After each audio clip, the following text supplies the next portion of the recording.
എൻ്റെ പൊന്നെ പൊളി വ്യൂ. ഇനി അവിടെ നമുക്ക് ഇതിൻ്റെ മുകളിൽ വരെ കയറി പോകാനുണ്ട്. അന്യായ വ്യൂ ആണെന്ന് വെച്ചാൽ അന്യായ വ്യൂ ആകെ കിടുക്കാച്ചി പൊളിച്ചിട്ടുണ്ട്. വന്നതിന് വർത്താണ്. നമുക്ക് ഈ വഴി വരുന്ന വഴിക്ക് ഒരു ചേട്ടൻ നമുക്ക് ചെറിയൊരു ഷോർട്ട് കട്ട് പറഞ്ഞു തന്നു. താങ്ക് യു ചേട്ടാ.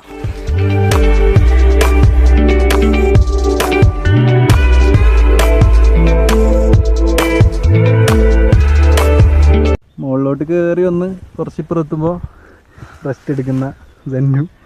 ഇത് ശരിക്കും മയ്യൊന്നും അല്ല കേട്ടാ. ഷോട്ട് കുത്തനെ കയറി വന്ന് പിള്ളേരൊക്കെ അതിലൊക്കെ കൂടി നടക്കുന്നുണ്ട്. അതിനെ അത് ഫോർട്ടിലേക്കുള്ള വഴിയല്ല, അത് മറ്റേ വ്യൂ പോയിന്റ്, മൈതാടി വ്യൂ പോയിന്റ്സ് അങ്ങനെയുള്ള സ്ഥലങ്ങളിലേക്കൊക്കെ പോകുന്ന വഴിയാണ്. എന്നുള്ള കാര്യങ്ങൾ നിങ്ങൾ കണ്ടില്ലേ? ശരിക്കും നമ്മൾ ആ വാഗമണ്ട് ആ ഭാഗത്തൊക്കെ കാണുന്ന പോലത്തെ മൊട്ടക്കുന്നുകളാ മനോഹരം. കിടിലം പാട്. അത്